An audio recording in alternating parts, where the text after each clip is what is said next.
Okay, guys, I'm grateful that I'm back again. Now, we are in 2015.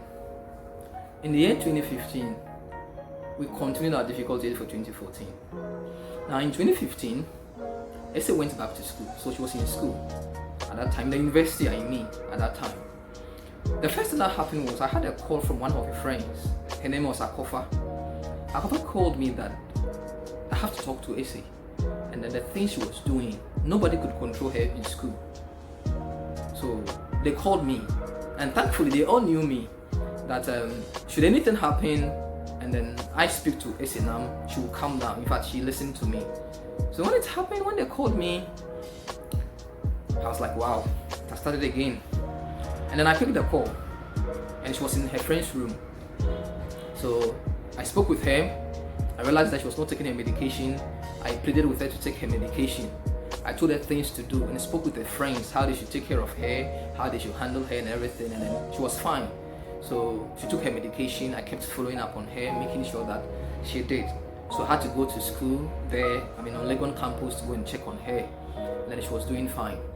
She had not totally recovered from her manic episode at the time. Then the next time, she told me that she wanted to organize a party for her friend. I was like, wow. And trust me, at that time, she didn't have money herself. She didn't have money. But she had wild ideas. One thing that's happened to people living with bipolar is that when they are manic, they have great ideas. Great ideas. Some of them are actually powerful ideas.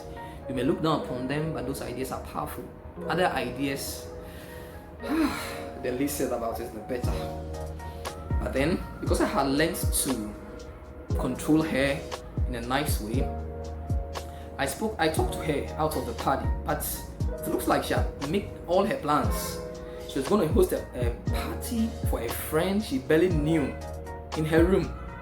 Everybody didn't get the idea, but she wouldn't listen. It was her idea. So she called me thinking that I was going to support her to throw the party for a friend. And I stood against it. And then she fled on me. She got really, really, really mad with me. And then she said words that were very insulting to me. She texted them to me. Man, she blasted me on phone. The first time she had done that to me.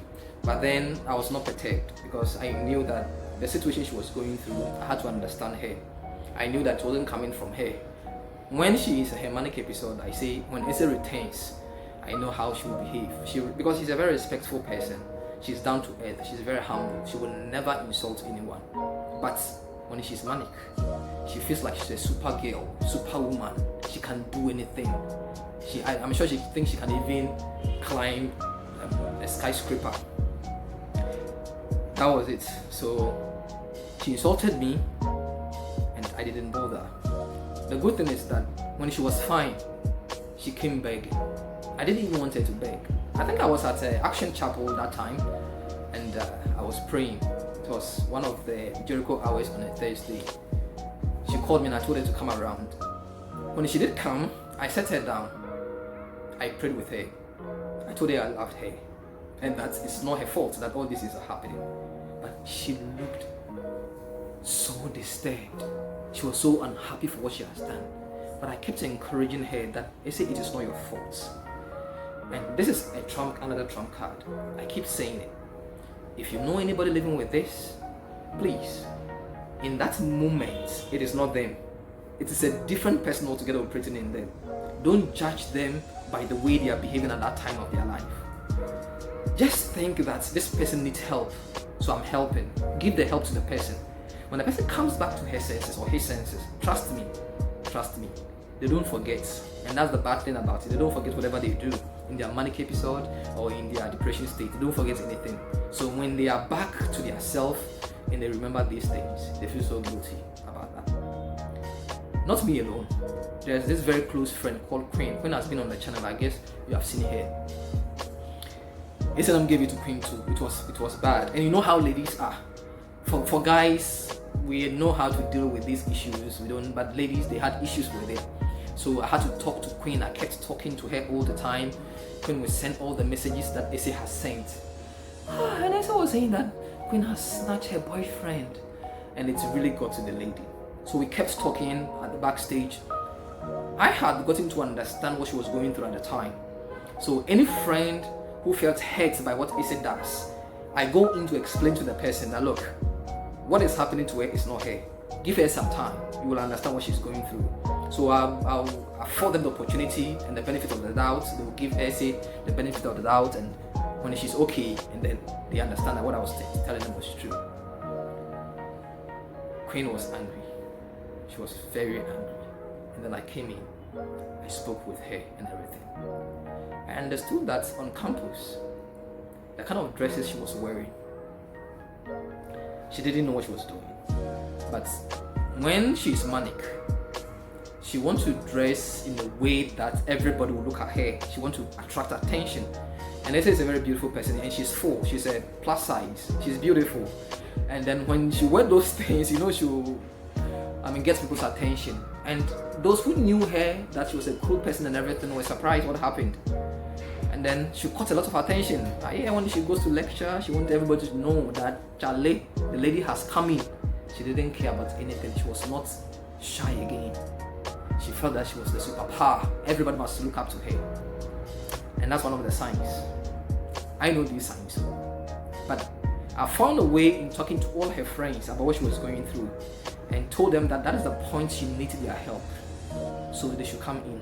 And they did, especially Queen.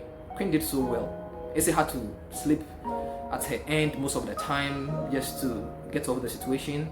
When she has issue with her friends back on campus, she ran to one of her friends, Queen. Queen did so well. 2015, it was terrible. After that, she apologized to me. I didn't even need that, but it was good she did. I explained to her my point that I understand she shouldn't do it to anybody. Her parents had their own share, but it was good. There was one time her parents called me. What she was doing to them in the house, it wasn't her. Essa was so strong that they can lock her in the house. She will find a way to jump the window and go out. She gets some strength from nowhere to do all this. But then, thank God, she listened to me all the time. And when I spoke to her friends and herself, when they listened, we came out of this situation in 2015. It wasn't a done deal that she has come out totally. At that time, she didn't even understand herself very well and the medication, the way it works on her. But it was good. And then we thank God that we came out of 2015 without she committing suicide, because most of the time she had suicide thoughts. And she told me she was going to kill herself. She told her parents. But thank God she didn't do it. The Holy Spirit was there. Anytime she said she wanted to do it, she herself played back her funeral. She lying down. People filing past her and insulting her for taking her own life. She didn't want that thing to happen. I think it was God who was speaking to her at the time. And because of that, she never committed suicide. And I told her too that I also told her that when you commit suicide, we go and meet God there.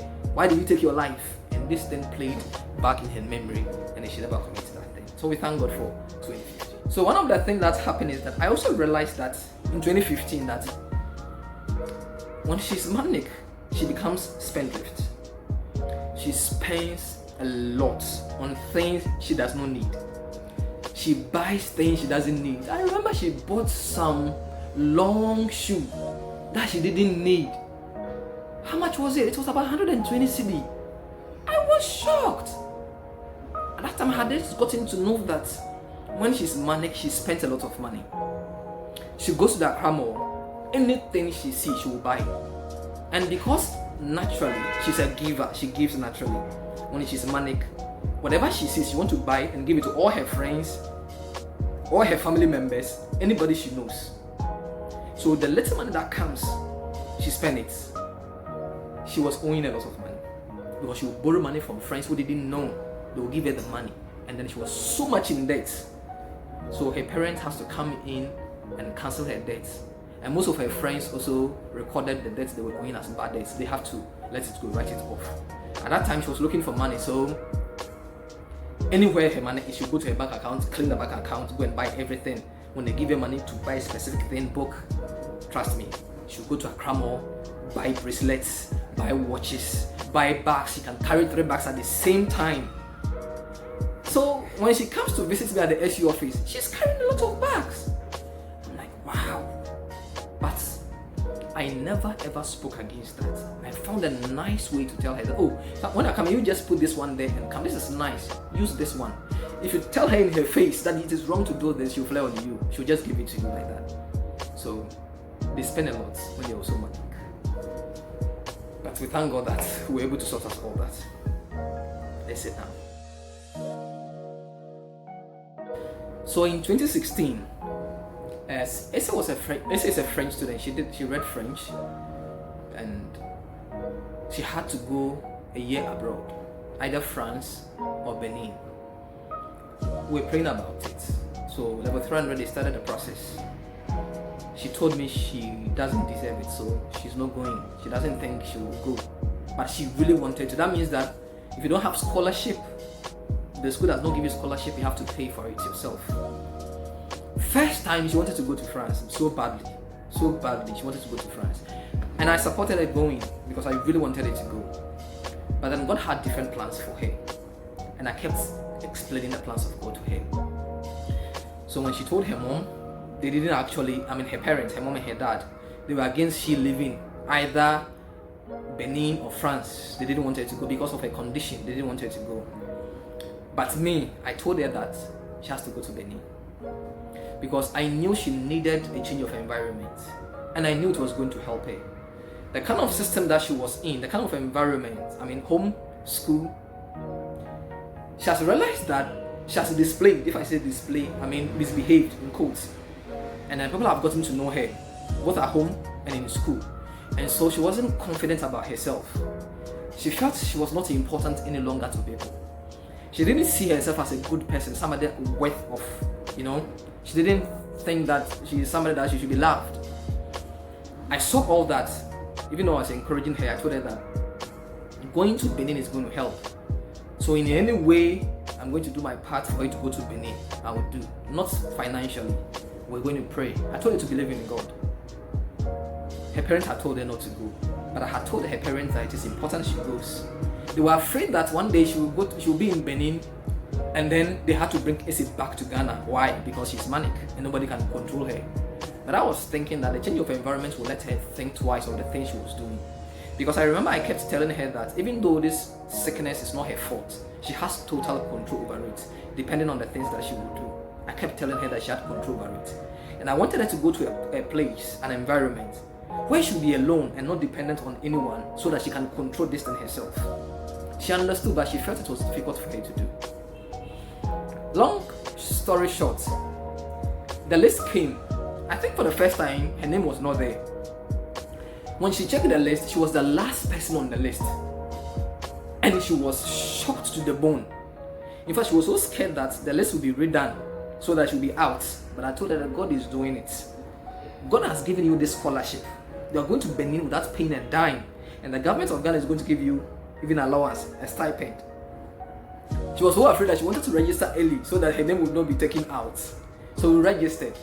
And then the list, we kept checking, her name was there. At a point, they even added one more person. And then still, she was there. The cutoff point was there, 40th person. And Issa was there, just at the bottom of it. So by God's grace, she managed to go to Benin for 1 good year. So the whole of level 400, she spent it in Benin. When she went, I made sure that I was very close to her. We had a lot of calls. I keep telling her things that she should do. And I realized that she had now become very close to God. She has become very responsible for herself. She didn't depend on anyone. She was even doing things for others. Essa would tell me that she was fasting. I've forgotten the number of days, but it was unusual. She was fasting for a number of days. She was praying. They had a fellowship. There were times they invited her to go and preach at the fellowship. She would call me and we would discuss the topic and discuss the scriptures together, and she would go and preach, and it was marvelous.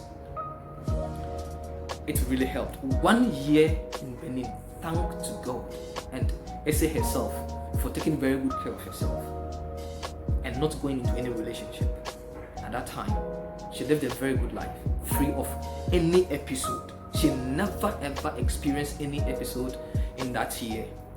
That year, she has gotten so close to God and that she has become a very staunch Christian. She didn't joke with her quiet time. She didn't joke with her Bible study. She didn't joke with her prayer. And then working on herself. And then she developed something there was this book, Commanding Your Morning. There was this, okay, she has started with her own confession. She had a confession, so she has written it down, printed it out. She even gave it to me. So there were positive confessions of her life, and she was doing that every morning. She was consistent, and that gave her a positive mind. The Bible calls something a positive mind. She had positive mind, and she finished her Benin episode. She came home. Level 500. When she came back and did 500 in Lakey, everything was perfect. And now it has become level. She has understood the nitty-gritties of the sickness, her medication. She has read a lot about bipolar and everything. And now she was even educating me, telling me a lot about it, and it was powerful. And for that 2 years, Esther was doing wonderfully well. So we thank God so much for she having a change of environment, which I think helped. Still today, there are times she tells me that she need vacation. She wants to go to other place, not because she's manic, but truthfully, she think when she's getting nervous and everything, she need that kind of thing, and it is helping. So she came back, finished school. So for 2 years, thankfully, everything was fine. That was because now she has gotten to know her triggers. One of them that we got to know earlier was anger. When you get her angry, when you say something that gets her angry, she may slip into that episode. So I drew her attention to that, and then she got to know of it. And then she was protective of her mindset against people saying negative things about her, people getting her angry. And that was another trump card. So thank you for how far we have come together. I'm sure I'll come on the channel again because there's a lot to say. We'll come back and we'll finish it. Thank you for the opportunity. Thank you.